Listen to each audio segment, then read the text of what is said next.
Hi guy, what's up guys? What is what's up in French?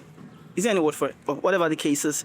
Well, this is another episode of Kona Cast. By Kona Cast, this is where we discuss shoes, the making of shoes, bespoke shoes, the love for shoes, and of course, here today we have our guests in the person of Stanley Okale. Well, he would introduce himself much later.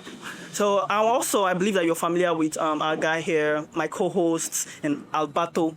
The last guest, Femi, he promised to to bring down the roof, and he almost did. So I hope today Stanley wouldn't do that. Anyways, we don't even have a roof here.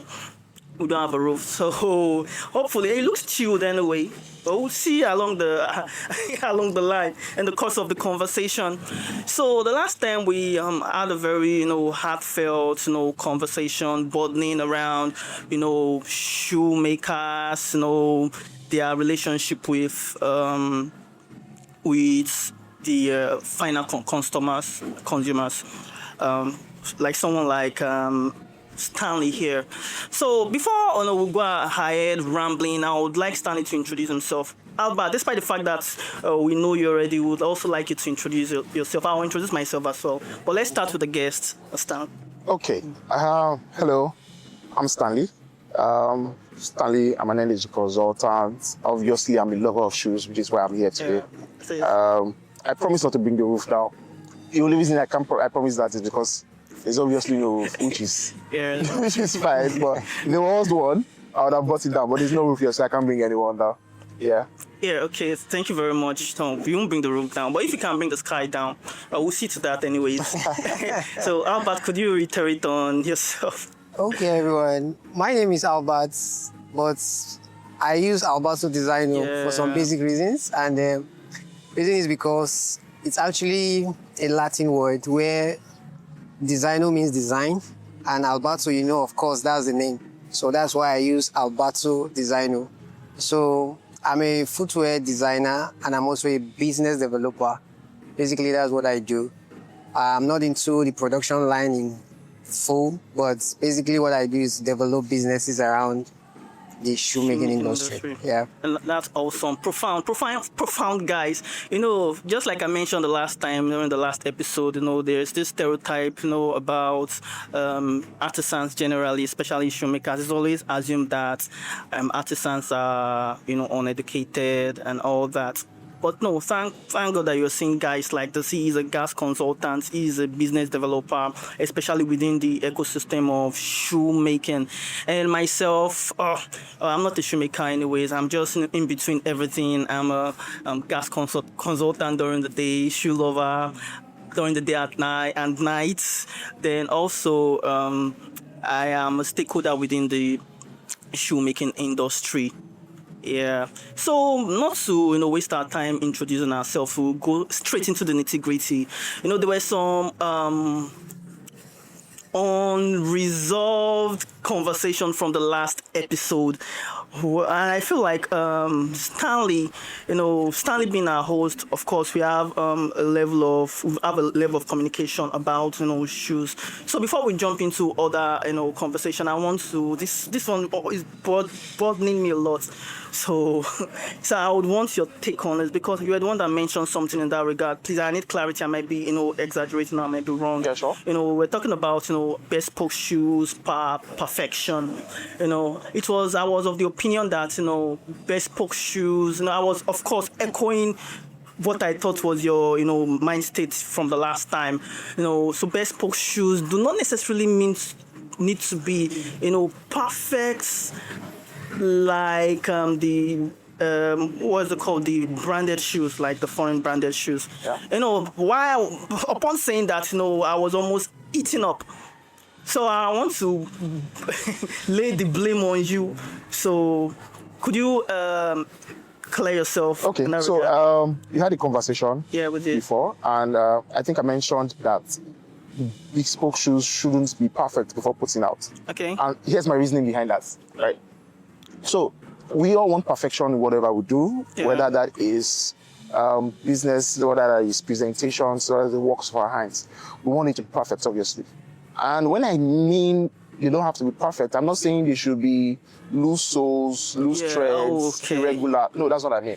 I mean, you have an idea of what is perfection, right? For example, in my line of work, I could spend 4 hours, managing over the same thing over and over and over again. But if I have a timeline and I know I have to deliver, it means at a point I know that, this is good enough and it can go out, right? And that is my idea for shoes too, to say, I expect Alberto, for example, to put his best when he's making shoes, right? But there should be a timeline. And at the end of the day, rather than delaying, not promising, not delivering on what he's promised, it gets to a point where he says, you know what, this is standard. This might not be perfect the way I want the branded, let me use the word branded, I don't want to mention brands on the show, the way I want those to come out, right? This particular brand, this shoe I'm making to come out. But this is standard and this can go anywhere. However, not being perfect does not mean that it cannot pass quality tests, right? They are going to obviously, you do checks on your shoes, right? So obviously, so it has to pass quality checks. Is this well sewn? Is whatever thing you apply to it, is it standard? Is it going well? Those should be it. But when I mean perfection is, they are creators, obviously, so they have things ruminating through your head. You want to adjust, you want to do this, you want to do other things. Well, they should come to a point where there's a cutoff, right? There should be a cutoff, and at that cutoff, you're able to say, okay, this is standard, this is good to go. That was my position. Okay, to me, that's very firm. Well, Albert was so opposed to that, probably the way I explained it to him. So with what he has said now, do you find, and be very objective, be very, very objective. So with everything you have said, do you find any sense in it? Yes. Be brutally honest, please. Very, like, I find a lot of sense in what he's saying. Okay. Like, he has spoken my mind, actually. Quality feels different to everybody. Let me take, for instance, quality may mean luxury to me. Okay. It may not be something that would last. Okay. Quality for him may be luxury, and it must last. You understand? So the idea, just like he said, everybody has an idea of what he wants. He made mention of, okay, this shoe can pass the quality test, but that doesn't mean the shoe would just be loosed. The lace would just be at the other side. No, that's not what we're talking about quality here. We're talking about something that passed the test of customer. Because it's the customer that will actually say, okay, this is what he feels like it's okay by him. So that's exactly where I'm trying to drive out. Like what he said is, he's perfectly okay. He has said my mind. And actually, so I probably didn't echo his thoughts Stanley is actually correct. Okay. Yeah. Okay. Okay, but I was incorrect the other day. Oh, it's fine. It's fine. Yeah. It's fine. Okay, this perfection that we're talking about now. So I would like us to, sort of dive a little into craft. So I think this one will go to you, Albert. Despite the fact that you're my co-host, you are, representing the artisans here. So when you're making a shoe, what do you want people to see? Because, you mentioned something like that. Everybody there are different things you're looking at when, you're different. Everybody has different definition of perfection. Perfection could be luxury, just like you mentioned. It could be whatever. So provided that what you define as perfection is seen in that, in that shoe. So most time it's per the customers, right? Okay, in that regard, when you're making a shoe, what do you want people to see? Actually, what I want people to see in my craft is for them to see something that resonates with them. Okay. So it can be maybe the shoe is fine. Okay. The shoe has quality. Okay. The shoe looks neat. Okay. The presentation is okay. Okay. And this falls down to two kinds of categories, which is who is the shoe for? Okay. And what is the shoe for? That sets me apart from other guys. Because everybody has a particular customer he wants to serve. And that customer must answer two things. Who is this product for? And what is this product for? So that question, if you can be able to answer it, it builds around what you are going to produce. So if my own idea of, okay, this is what I want shoes to be like, is the shoe should look very presentable. It must not last 200 years or ages. Yeah. But this is where I want to go, and these are the kind of customers I want to serve. I'm fine. You know what I'm saying? Yeah. Yeah. So that's Okay, it. that's awesome. That's awesome. I just wanted, that thought just came. So, in fact, that's not necessarily part of what we are discussing today. No, I think Yeah. I think it was an interesting thing he just mentioned. Yeah. So he mentioned two things: who is the shoe for? Yeah. And what is the shoe for? Yeah. Right? And he got me thinking. Like, I've worked with him before. Yeah. Okay. Numerous times, not before. Okay. So, and it did come to my head that was his understanding. For example, I think I'm here to give the customer's perspective. Yeah, you are. So, for example, he said, who is the shoe for? Right? And I think it's some of the conversations we had while working was before he understood me. Right? It's okay, boss, guy, will you like this? No, this is not me. This looks too flashy. This looks that. Before we settled on what I liked. And obviously, I'm a Nigerian living in Nigeria. Yeah. Meaning I want best quality for my money. Durability, yeah. And I want durability at the same time also you get. So, like, I want the product and I want it to be able to last a long while. Yeah. He said it might not last 200 years. If mine will last 200 years, I don't mind. If mine will last 200 years, I don't mind.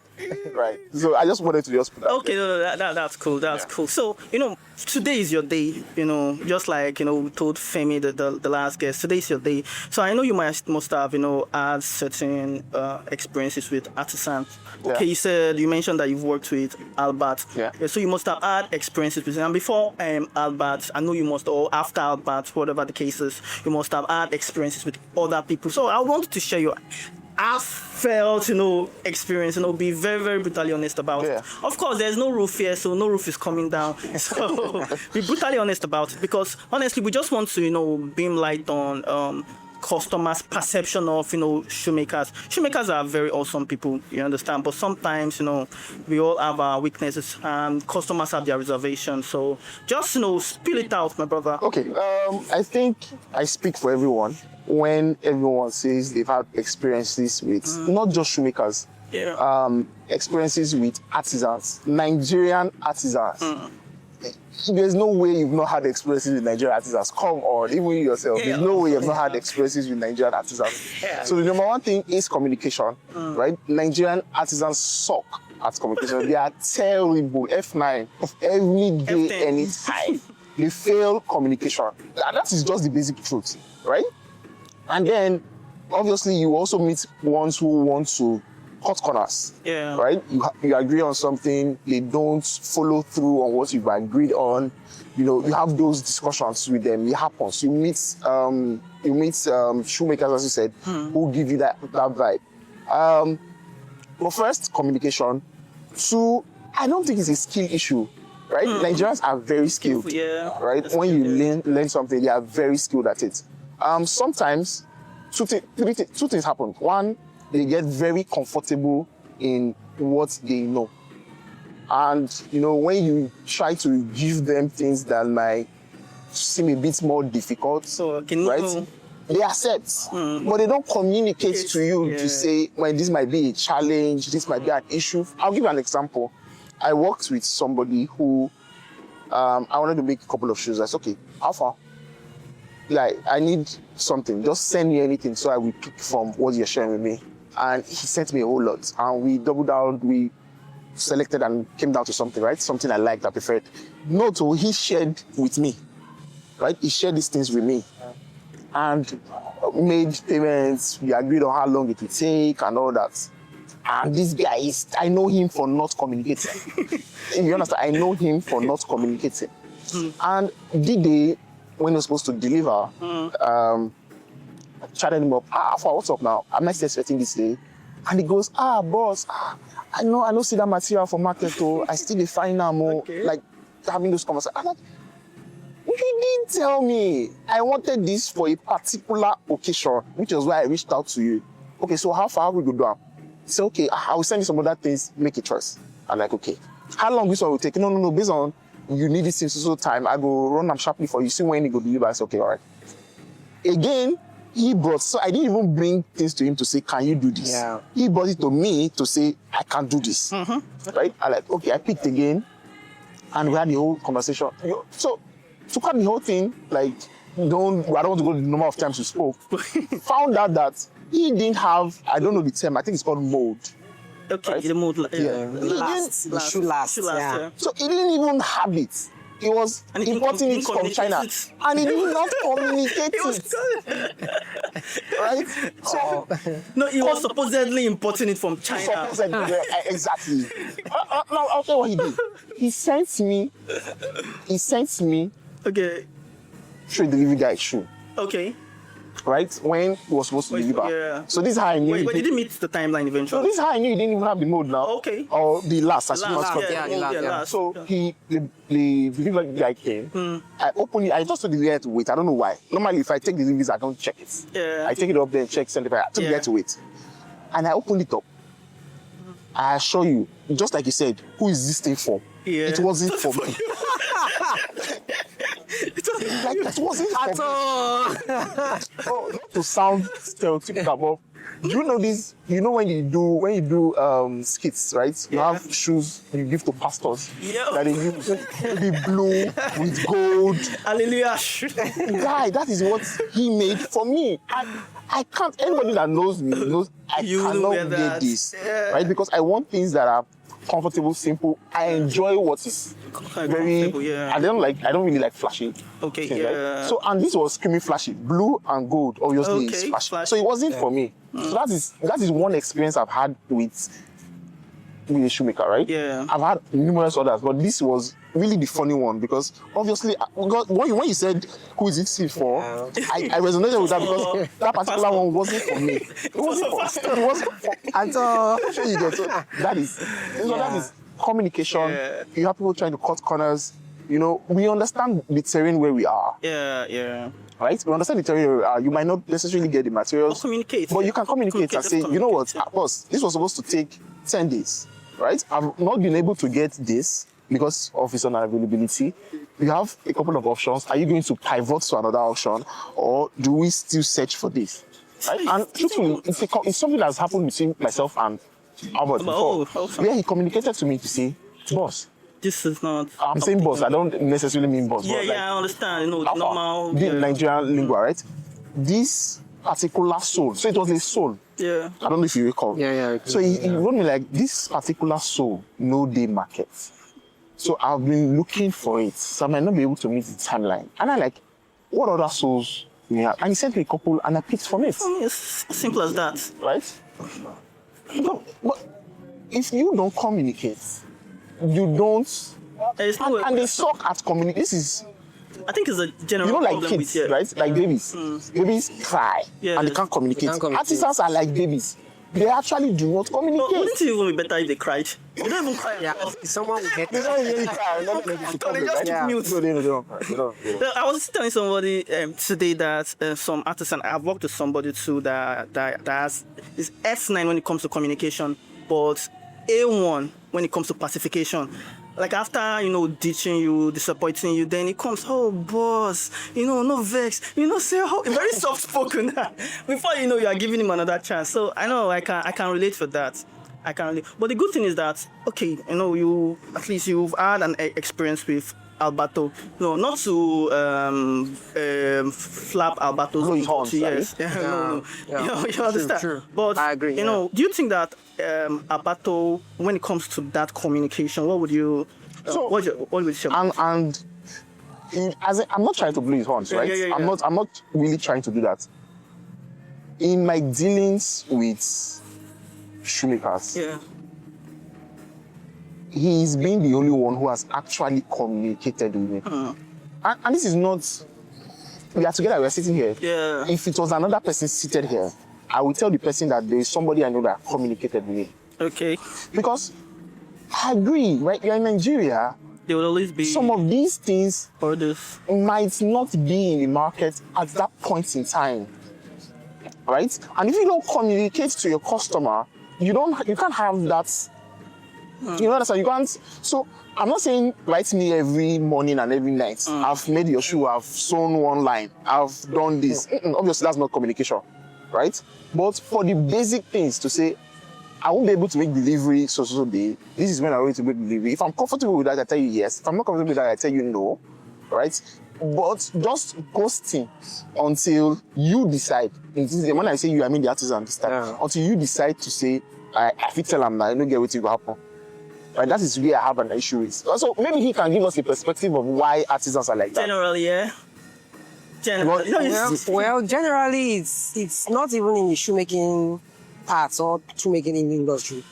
Communication is a problem in Nigeria generally okay. in all aspects of either what work you are trying to do. So you're trying to vindicate Communication is a shoemakers problem. now. And You're trying to vindicate shoemakers. honestly, and this communication, I really don't know where to tackle it. But Okay. I'll just like frame it in a way that communication falls down to you are not there to serve a customer, you are there to serve yourself. That's what I feel like. Solid. You are doing the business for yourself, not to the customer. Because if you are there for him, you must understand what he wants and the timeline. Solid. Like if I should even ask a random question now, will you like me to treat you like the way you are treating me? Yeah. It's a question. If you don't like it, don't do it to the other guy. So that's how I see it. Okay. So that communication is like communication is the key. Every customer has the patience in the whole world. Don't think as if they don't have the patience. They have the patience. If you can communicate details to them, just tell them this is not available, this is available. That's all. People just want you to be outspoken. Okay, just tell me this is the time I can get this. This is not okay. I went to the market. Like in the shoemaking industry, we post most of the shoes we do with at times. There are some shoemakers who actually do it. They will give you a shoe that they don't even know whether it exists or not. So when you go to the market, it's another hell of work. You tend to be looking at this, not working, don't work. Then you keep like reshaping it until the customer feel like, okay, I don't even give you the money. Just do and make it just come out. But if you are refining your work, you know who you are serving. You know the kind of customers and the clients you have. You know what you have. You know the capacity you can actually work. Deliver, yeah. That's all. And again, structure comes in place. Yeah, we talked about structure. Yeah, positively the other day. structure comes in place. My boss spoke about a guy who is very good in the job. He's very perfect. He does so like his jobs are, but his communication sucks. This is where structure comes in. You can build a business around what you're By doing. your boss, you okay? Did Yeah, okay, lingua. yeah, that's the right issue. Like Actually. So you could build a business around it. You suck at communication. Look for someone who is smart in it. You are done. Yeah. But the problem is, we want to, okay, I want to take all the glory to myself. I want to take all the money to myself. And where we lack is, actually, we don't even lack money now. We don't lack the capital or nothing. What we lack is human capital. Human capital. That's what we lack. Because the money you are seeing as if it's too much for you to employ someone to attend to where you don't have the strength, it's killing you. It's actually killing you. And that's not a business. You are just playing around yourself and you are doing it for yourself. Yeah. So that's where the issue is. No, solid. No, does he? Yes. Answer that. I think he's pointed out some of the issues, particularly speaking to artisans and where they can improve. But in the normal Nigerian way, we don't like being told what to do. Yes, right? I think we don't like being told what to do. Actually, absolutely. If you have the skill, you mentioned having the skill, having somebody who knows, who has structure to put you in place, you get the. Let me get business. You can't be telling me what to do. Yeah, that's the problem. That's the problem, right? So it takes re-education, to be able to sensitization. Yes. But if they really need to, because I have a lot of people who will never. The thing about so this is a bit about shoemaking, right? In Nigeria, I have a lot of people who will not want to give a shoe to a shoemaker in Nigeria. They rather go to the market. Bespoke shoes. That's it. They rather go to the market and buy something that's already made, even if when it was made, it was made bespoke in terms of maybe you put a I don't know, should I call it a model to get you have the sizes and then the model to get the bespoke as well. Yeah. So they rather go there because they don't want the stress of dealing with a shoemaker. The difference is though they have to deal with the fashion guys, because in Nigeria we have the culture of Ankara, you have to a wedding. Yeah. You have to, so Yeah. you don't have a choice. You don't have a choice, yeah. Than to deal with those guys. Those guys, yeah. So, but if I have the choice of, I don't get energy to meet with another. You import your Ankara or you just buy it ready-made from the market. If that was an option, I'm sure many Nigerians would do that. But because of our culture of how we celebrate things, you have to deal with so you have to manage them. So we don't want that stress of dealing with shoemakers. That is why a lot of people do not work with shoemakers. They just rather go to the market and buy it. Do you understand? So at the end, it affects both the shoemakers who have structure, who communicate properly, who have skill. But what others do affects them. Affects others. Because I don't want to deal with that. So I would rather not deal with any shoemaker at all. Yeah. You get I get I will not. I will just go to the market and guess what get what I want, and even if I don't like it, but it will not give me as much stress. Yeah. So it trickles down, right? But when that can change, right, the business gets better. People now get what they need, because I know a lot of people who it affected me for a while. Yeah. Right? I have really big feet. Yeah. Right? And I ended up always getting things I either did not like or I didn't just have an option. Let me just just get it for right. Then I started dealing with shoemakers who make bespoke stuff. And obviously I've mentioned the experiences and all that. But at the end of the day, I don't see myself going back. Yes, there'll be opportunities where I have to. I see what I also like and I go for them. But if the opportunity comes, I want to work with shoemakers. And hopefully I meet enough people who don't give me that stress. Yes. So that's awesome. I think everything trickle down to value. I think like earlier I mentioned something about the stereotype about shoemakers, not being. So it just seems like it's those guys that are not well. I'm not trying to talk down at anybody, but we're just having an honest conversation here. So these guys are not that maybe well read, So it's it's cultural. It's cultural. It's a cultural thing. I'm trying to be mindful of my words, so I wouldn't be too. I tried mentioning that it cuts across. That's why when I said artisans. Whether shoemakers, whether welders, whether fashion plumbers, it is. If there's a fashion podcast today, and somebody you have the same discussion, the same customer experience. It is across board, right? It is across. In short, a family member was a fashion designer at this point, right? And I happened to be with him for a while. Let's say about a couple of months. And I saw how every time he delivered or started jobs really late. Right, I have to deliver this tomorrow. I will just start it now. No. And he had the whole time to do it. This is every blessed time. I don't want to swear your podcast. Every blessed time. Right? Yeah. And I tried to it's my cousin, so I reminded him a couple of times. Grudgingly. Right? It was easier for his customers, but he didn't like it. Yeah. Because it was the way he learned. Right? It's the way he learned the skill.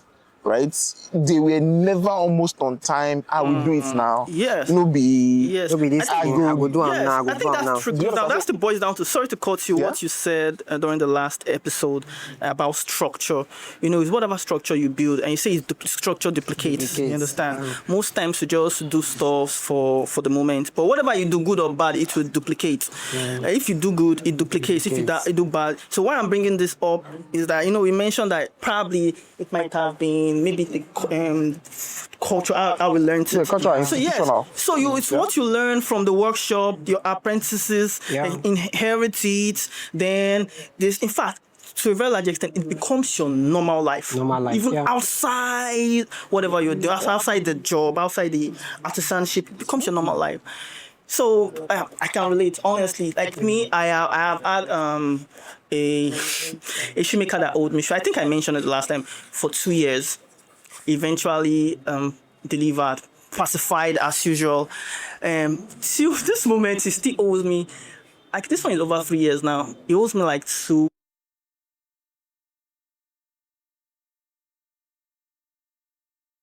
I said earlier, I'm a Nigerian living in Nigeria, so I expect that my whatever I made or what I paid for should last for 200 years.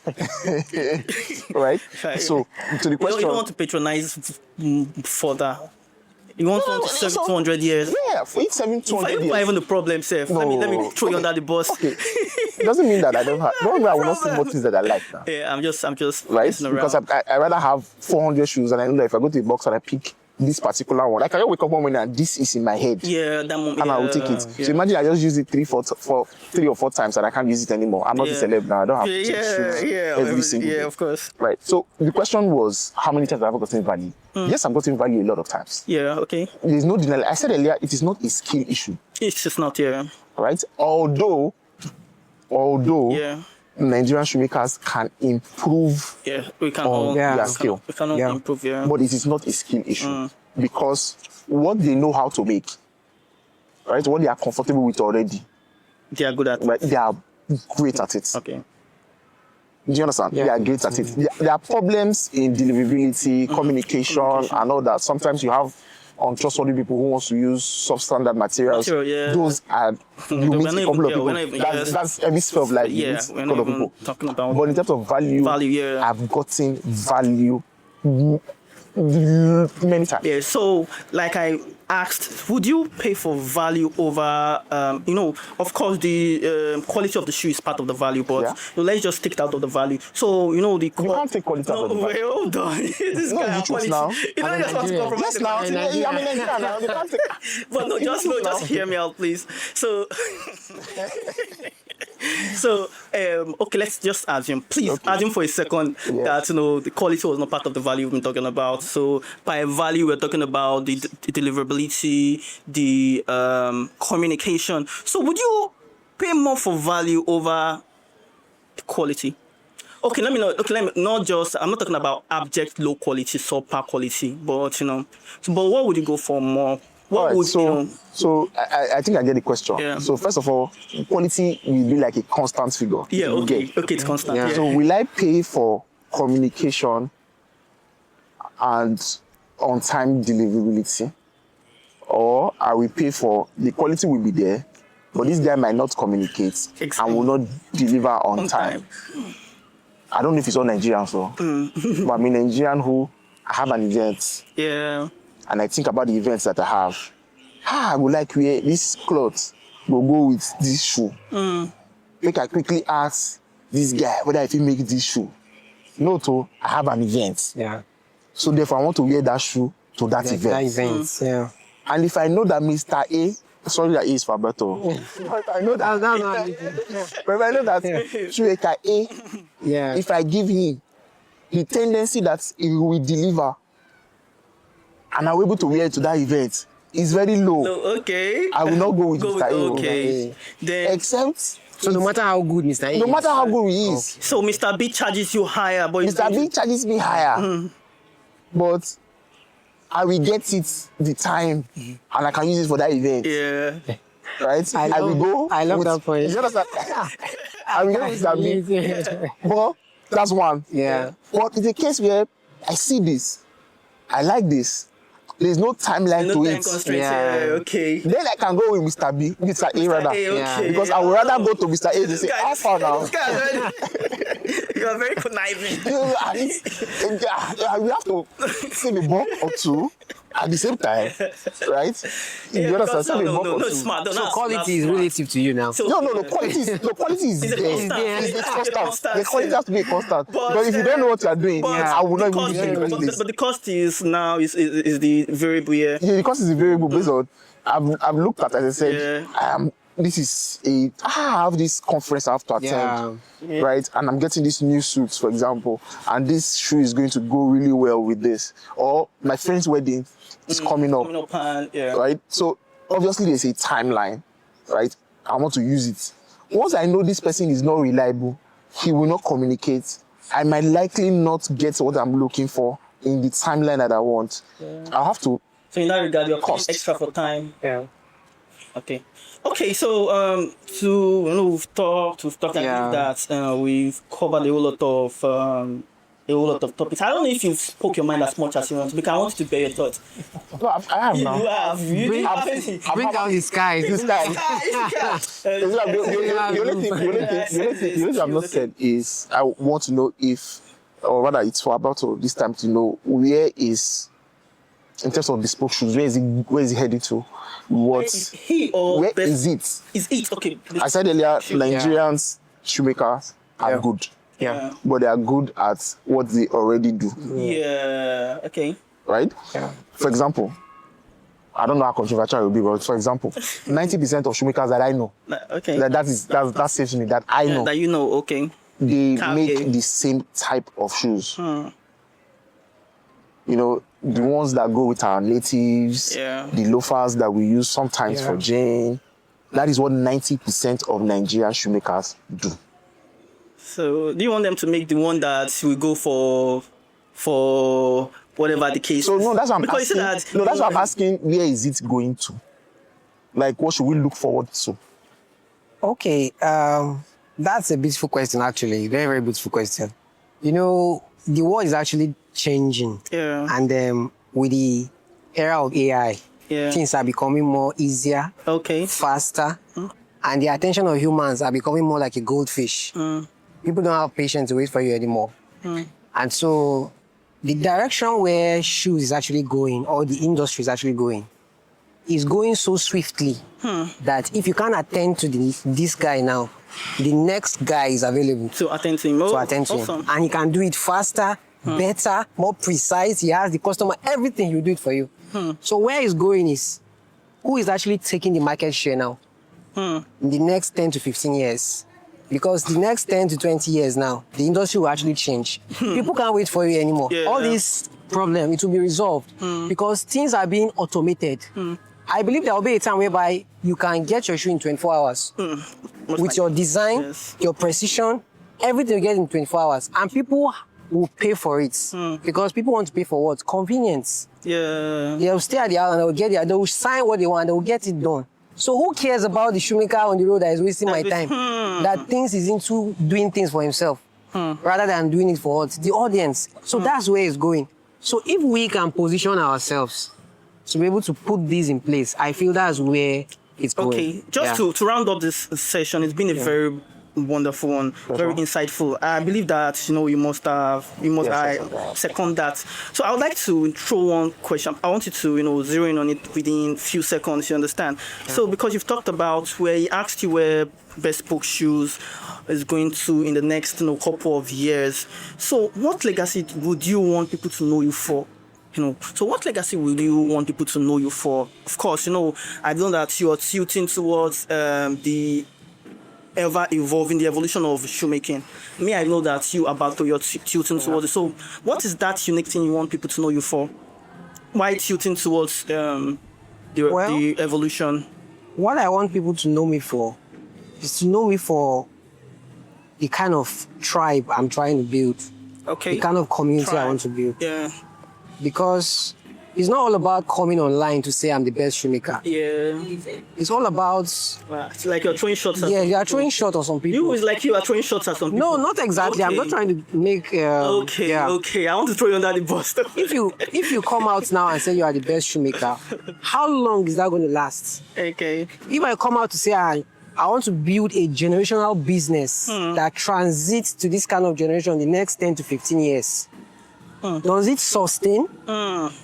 That's where I'm trying to go. So build a system and structure around this. Like it's going to build a legacy, not just being a good shoemaker, Yeah, because I'm not going to be yeah. in the workshop all the time, Yeah. 24 hours. Yeah.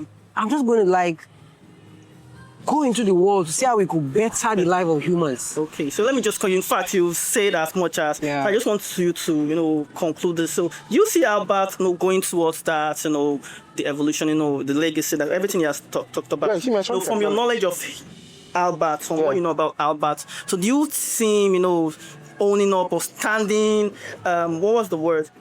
Up to you? Do you see him standing up to what he's saying? Okay, so those are his aspirations, right? Yeah. And I sang his praises. I didn't want to. Yeah, you did. By saying he communicated earlier. Yeah. But he's mentioned technology, he's mentioned precision. I think that is where Nigerian shoemakers have to head towards in terms of precision, in terms of adopting new technology. Yeah. And if he does that with what he already has, obviously, yes. And not just him, any other shoemaker out there, right? Communication, technology, if you key into those things, obviously the world is heading for speed or convenience. Once you can do those two, why not? Precision. Also, I think I must admit that this has been a very insightful one and interesting one. Or just like I mentioned earlier, suspected you're a very chilled guy.